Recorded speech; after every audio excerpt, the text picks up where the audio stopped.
Joel Miller joins me here today, and I'm going to make sure you take advantage of this because Joel wrote a book, joelmillerbooks.com, joelmillerbooks.com. That's going to be a clickable link in the show notes. But if you head over to Amazon or any of the services, it's called Build Real Estate Wealth. Enjoy the journey of rental property investment. So, Joel, I really appreciate your time, especially knowing that 47 years in the real estate industry, you have to have some outstanding stories. Yeah, it's 47 years this month that I bought my first rental, which is a residential. And you know what? I still own it Do you own it outright at this point? many times over. So, with all of that, can I start with it? I always find it fascinating. Like, why did you write a book? The amount of work and effort that goes into this, I think people really have no idea. Yeah, I have been very active in the local professional organization for landlords over many years, served 6 years as president, currently in my eighth year as vice president. And along with that has gone the being an instructor for our landlord 101 class that we have and 201 as well. And I discovered a real passion for helping other investors that are earlier in their journey. I do that two ways. I became a hard money lender in 2018. So I fund a lot of the deals in this local area here, but also with the teaching and so on. I just got the urge to expand on what we were teaching in our rather short Landlord 101 class. And I believe I've created the new go-to resource for changing your life with rental real estate, getting into it, but also if you want to supercharge the portfolio you already have. The people that have been reading this, they tell me, look, this is not a book that you read and say, oh, that was great. And you put it on your shelf with your other books. You read this book and you put it on your desk because you're going to be picking it up a lot. It's that sort of a thing. It's a resource. Yeah, that's awesome. There's a small number of books that sit on my desk to this day that every once in a while I'll pull out and use as a reference because there's always some nugget that you're Yeah. missing. The way the book is built, it's a very easy read. I have a lot of bold type words, paragraphs, and so on, so that if you did nothing but go from one bold type statement or paragraph to the next, skipping through, you will get the entire idea of what's going on. If you want to know more, just stop and read all the words. But it's full of bullet point lists of things that you would refer to, like, for example, a bullet point list on what to ask as screening questions to tenants, or a list of what to ask of references that tenants have given of different kinds, as in past landlord, personal, employment, all these different things. And there's just all kinds of lists like that. Like there's a list of tools you want to use in there. So it really takes you from from when you start to think about the possibility of buying real estate from that point of getting your mindset all the way through the deciding of what kind of property you want to invest in, what kind of entity, if any, that you want to start to do your investing and how to form that entity. And then just takes you all the way through the acquisition of the property, the preparation of the property for the tenant to move in other words, rehab stuff, managing the property, managing tenants. Tenant management, property management, two different things, you know, and continues on through financing the property, having a closing for the property, and best practices that you can put to use in the rental property business, as well as any other business. And just a lot of stuff in there about keeping calamity out of your personal and your business life.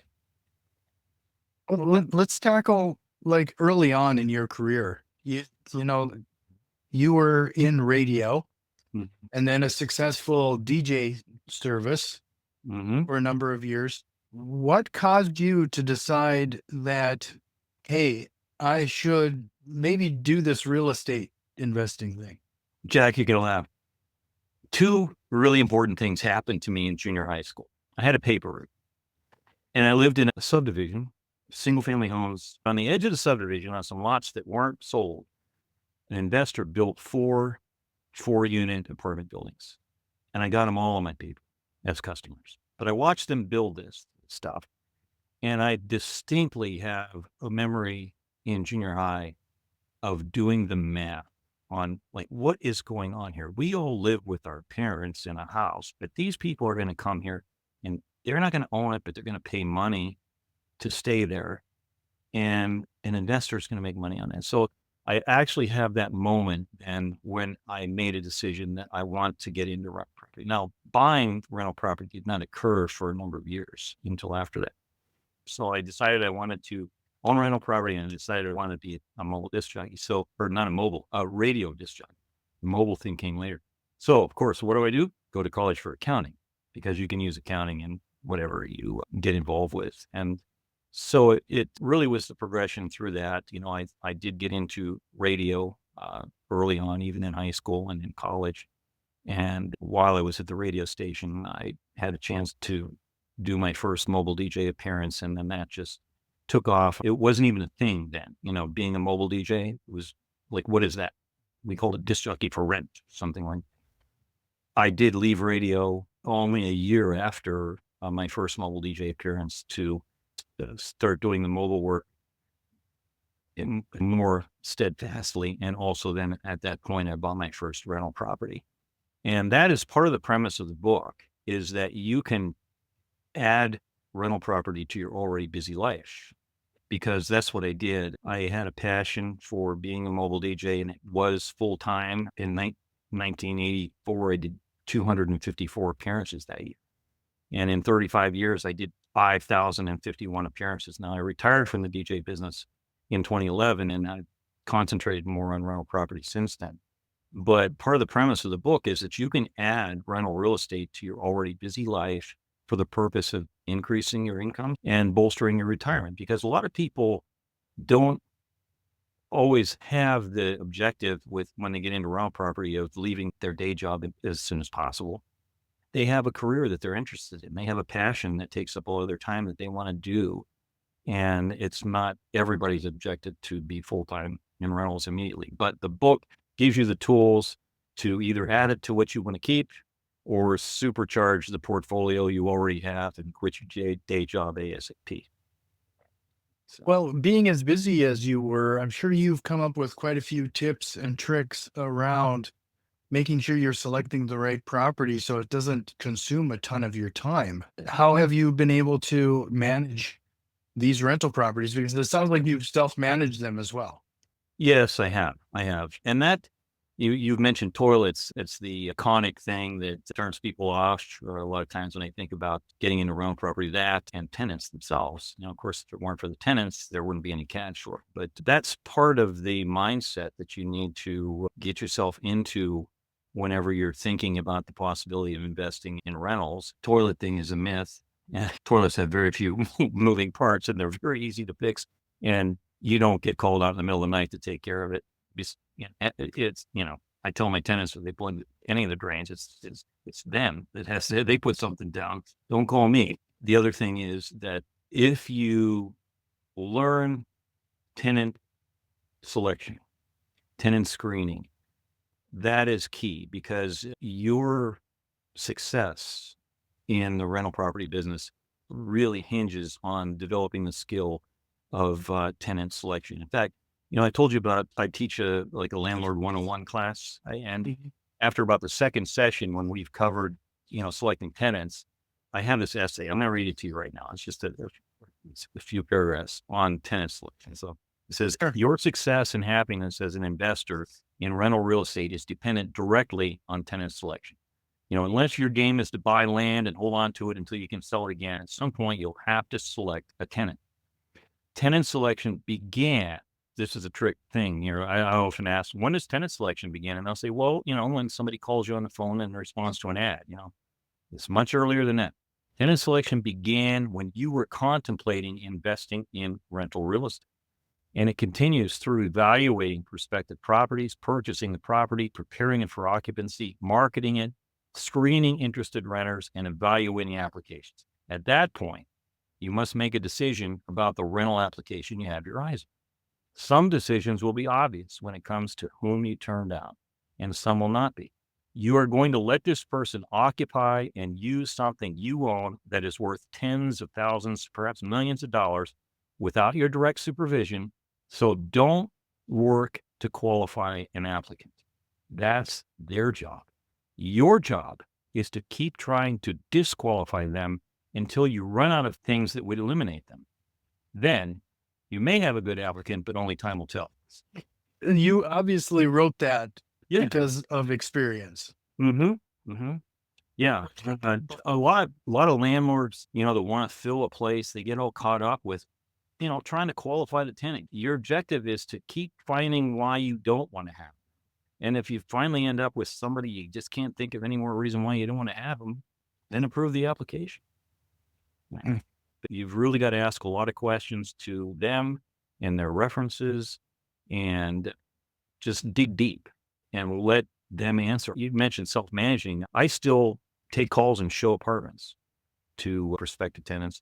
And if they are interested, we do the application right during the showing, but I don't even let them fill it out. I ask them the questions and fill it out because I will get more thorough answers if I ask a question and look them in the eye while they're telling it to me than if I'm just asking them to try to put a few words in the box I've got on my application and then look at it later and try to determine whether that answer tells me what I need to know.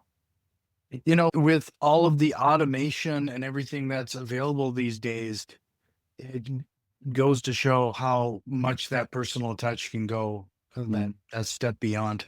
And I fully understand the move toward doing applications online and having as much separation initially as you can from the people that are interested in what you're advertising. And I get it that it is good use of technology and so on, but I'm still not 100% sure that it gets you the best tenants.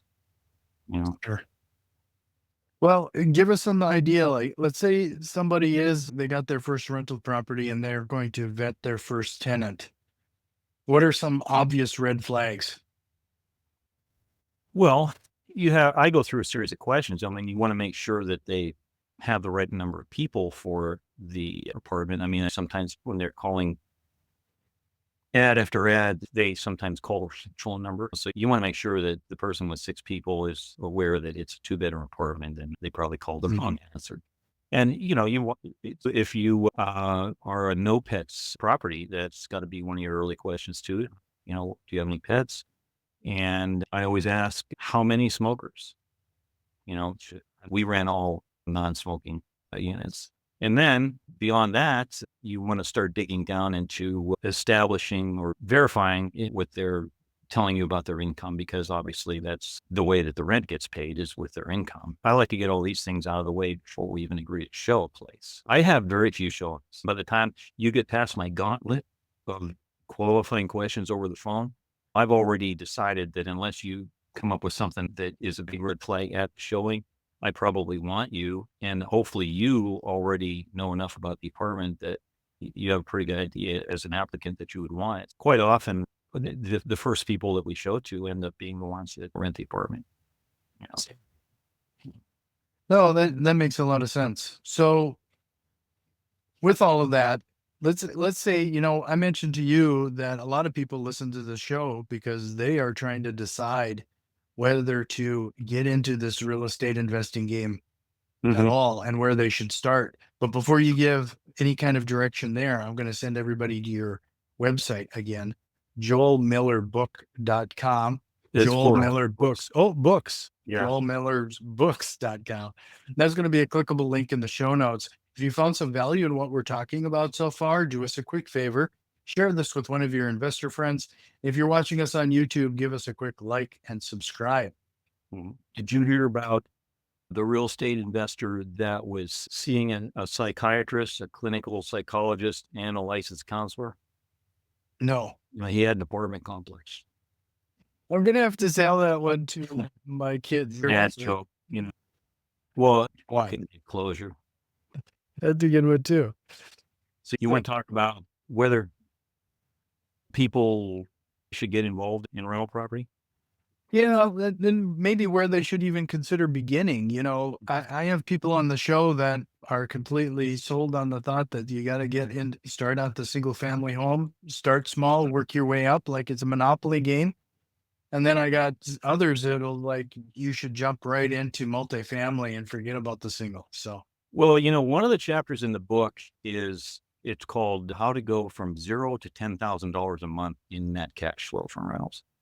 And the basic premise to get started is to, we have a fictional character that we describe, and that the character is going to be the one that's the investor. And this guy is making $40,000 a year, and he's a tenant. Okay, that's where he starts out at. And what we do is get him into a 2 unit, and he lives in one side, and he gets in there by, one of the low percentage down homeowner programs, like the FHA, BA, something like that. And then, just to sum it up, he eventually, after a few years, we get him into a nicer single family home, but he holds on to the original property and rents out where he used to live. In the meantime, he has acquired some other multi-unit places. I think one of them, the early ones, is a 4 unit.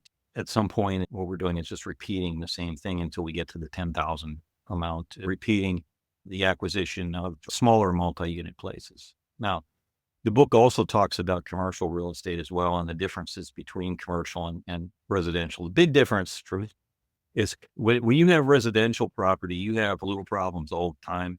If you have commercial properties, especially like a triple net lease, you could have no problems for a really big length of time. And then you have a big problem, like when you lose your anchor tenant or something like that. I will say that as a general rule, I am in the camp of single family homes can be a little harder to build cash flow on. My example is that, let's say you buy $100,000 single family home, and let's just use round numbers here. $100,000, you purchase it, and you can rent it for $1,000. Well, you could spend $100,000 and buy a 2 unit place, each of which rents for, say, $800. Or if you're willing to buy more of a C class property or something like that, $100,000 that has 4 units in it, and each of those rent for $650 or $700 a month. However, the more units you have, there's going to be a little more management. Typically in a single family home, you can have less management because it's easier to hand off certain maintenance things to the tenant at a single family home, like, for example, lawn care. Now, you're going to have to do that at a multi-unit place, but not at a single family home. So to answer your question, I don't want to tell anybody they should be pigeonholed into any one type of property when they're starting out. It's just take action and do something. And as you go along, you'll learn what type of property you like and what's available in your area and follow it. But I have a little thing here about, this is right out of the book. We know that real estate is an ideal investment because it has income, depreciation, equity. These are the IDEAL, the acronym, income, equity growth, appreciation, and leverage. So here's what I feel about whether you should be involved in real estate. This is something from the book here. It says, if you can do this, if you can grasp some basic math, okay, if you can will yourself to interact professionally with some tenants and contractors, and if you can exercise some discipline with handling money, and if you can use some basic tools like a hammer, screwdriver, pliers, and saw, for minor repairs, and if you can pick up the phone to call someone to do whatever you don't know how to do, and if you can set aside false preconceptions, both positive and negative, about the business, you should be able to make some money in this business. It just takes dedication, and you got to take action, and you got to be committed to it. It just doesn't happen for you.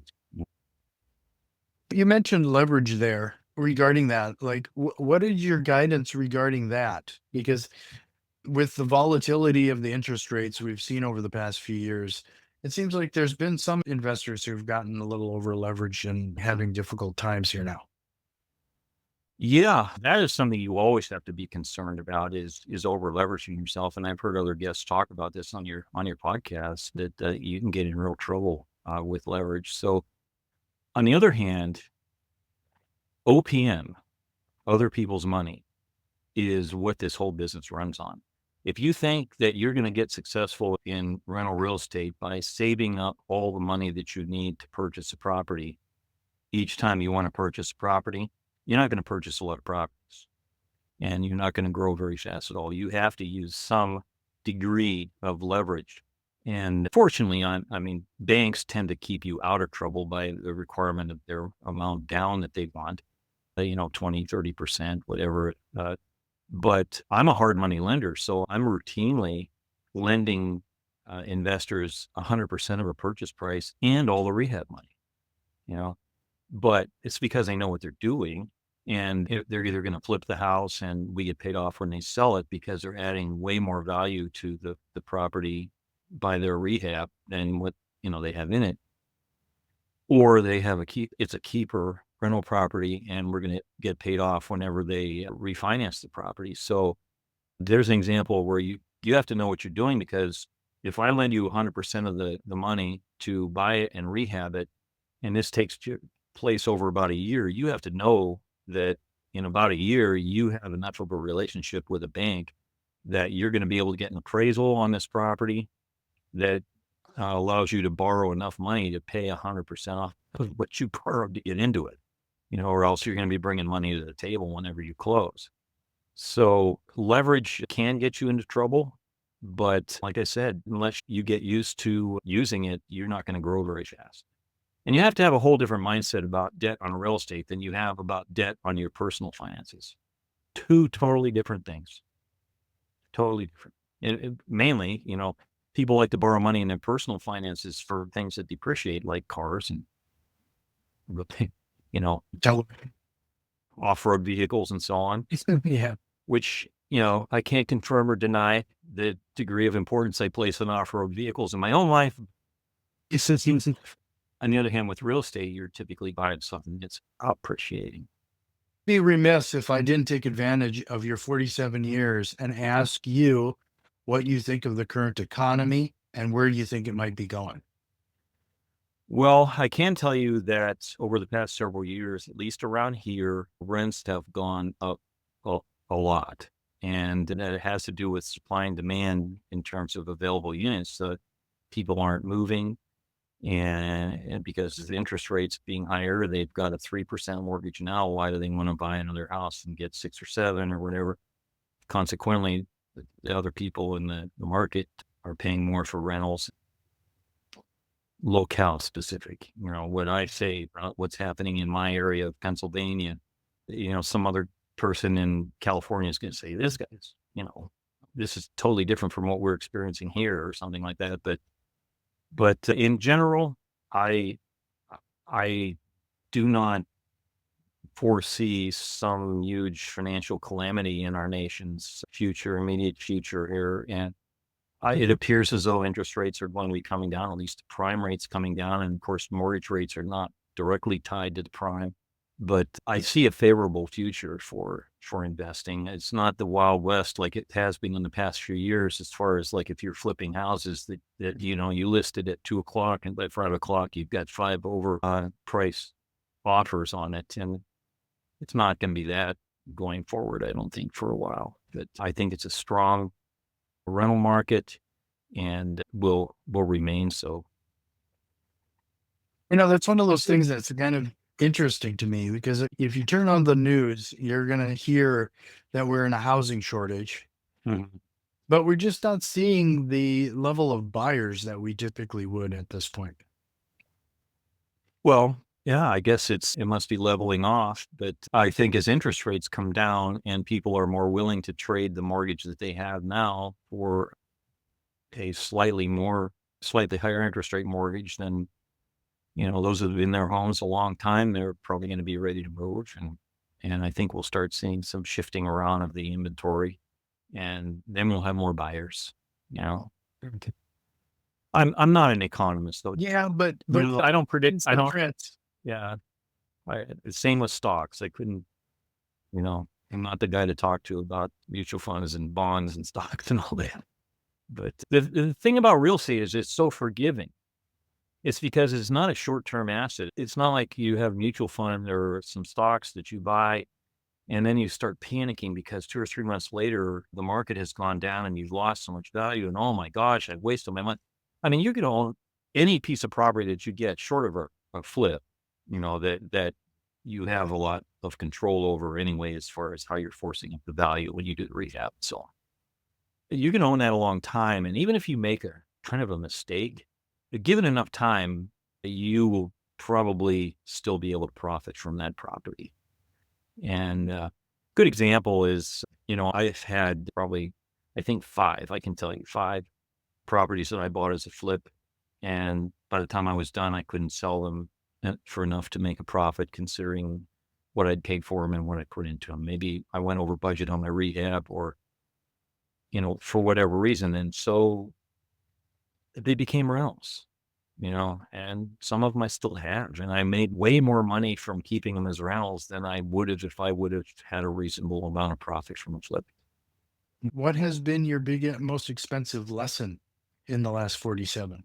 Well, in 1988, I was asked by an existing 3-person partnership to replace the managing partner in a 60,000 square foot commercial building.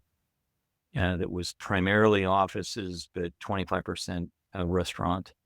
Within the first few months after that, I replaced the managing partner and I was now the manager. The corporate tenant that had 50% of the building went bankrupt, and the restaurant that had 25% of the building went bankrupt. It took me 10 years to get out of that. I eventually gave my 1/3 share to the other 2 parties. I gave it to them. A little bit of a silver lining was I was getting a small salary as the managing partner, and that helped ease the blow as far as having basically no return on the money that I put in. But the real silver lining for me was I met my wife in the building. Yeah. Yeah, she worked at a real estate office that was one of our tenants. I kept an extra set of keys for the building. It was a rather large ring of keys, that in case I came into the building and decided I needed to do something and I didn't happen to have my main set of keys with me, I would go into this real estate office and get my extra set of keys. And she was the keeper of the keys. After casually knowing each other for about 3 years in that capacity, we went out one night and we knew we were going to get married on our first date. That's great. Yeah. That's a pretty significant silver lining. Yeah. So I don't bemoan that investment a whole lot.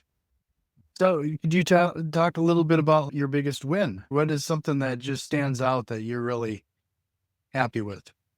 Well, one time I had a row home in a neighborhood of row homes. You know what I mean by row homes? You got like 4 or 6 of them side by side in a building, and they're kind of like condos, but there's no homeowners association or condo association, whatever, but just owns separately. I had acquired one of those at a sheriff's sale and had a tenant in there who started complaining about he was on an end unit, and he started complaining about the condition of the end unit in the next building, which was owned by a different landlord. And when I looked into it, I discovered that it was owned by a doctor who was actually a guy I knew from coming to see me DJing at adult dances and so on. So I called him up and said, "Hey, when are you going to fix up your place?" And he said, "Hey, why don't you buy it?" And I said, "Well, great." And he said, "And by the way, I've got 10 of them in the neighborhood, and they were all not in very good condition." And so I ended up buying all those properties from him. And you should know that he had recently contributed all of them as a charitable contribution to a trust that benefited an athletic program at a college. And as a result of that, he had had an appraisal to determine what his deduction was. So the deal I made with him was that I would buy them for 2/3 of what the appraised amount was, no money down, no payments, and no interest for a year and a half. while I went to work kind of rehabbing these things. And then 30-year amortization with a 6-year or 7-year balloon rather. And I think the interest rate was like 5 or 6%.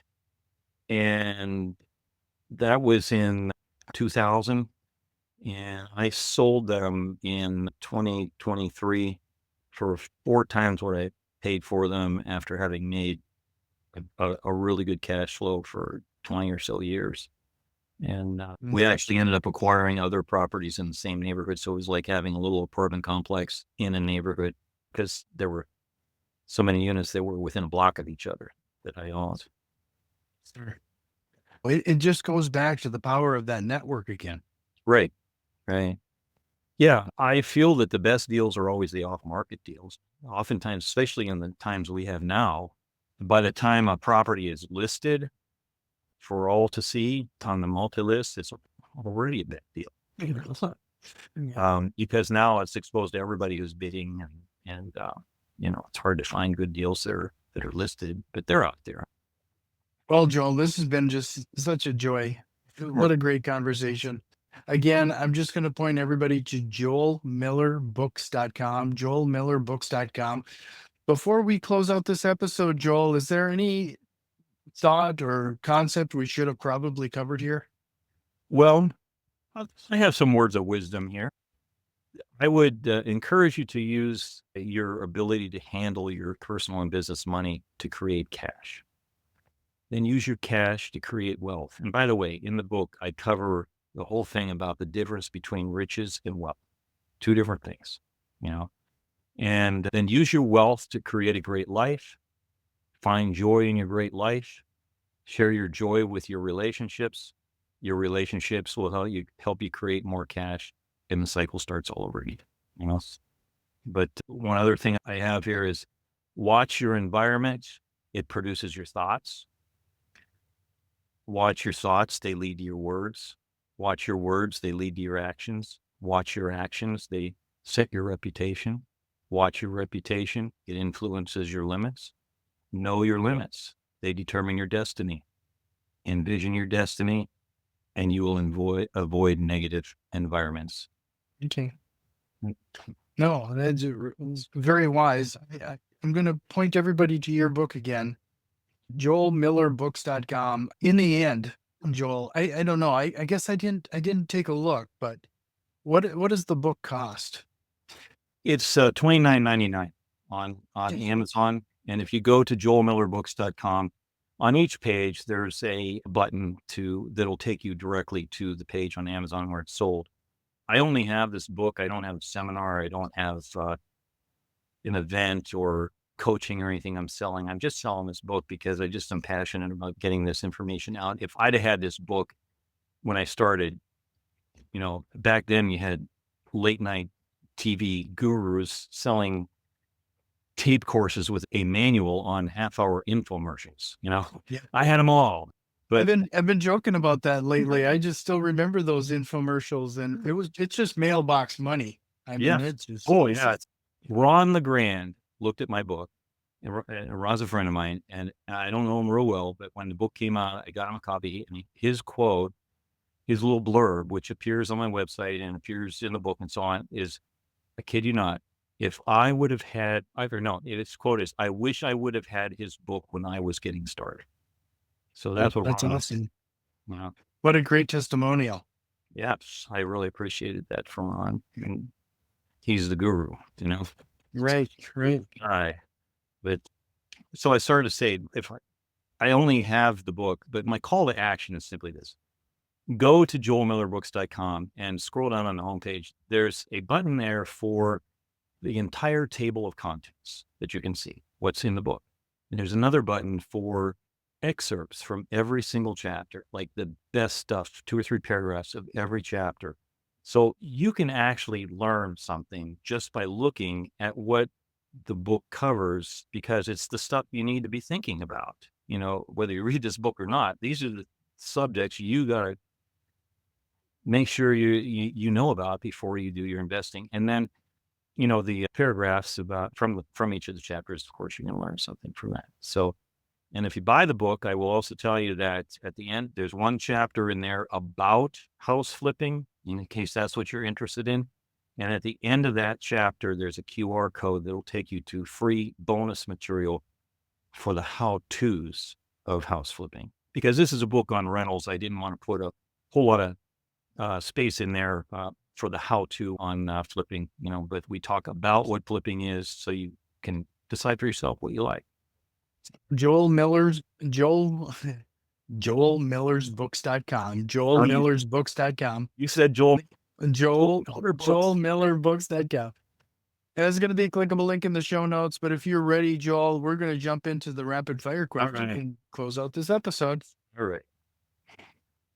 Number one, what lie do real estate investors sometimes tell themselves?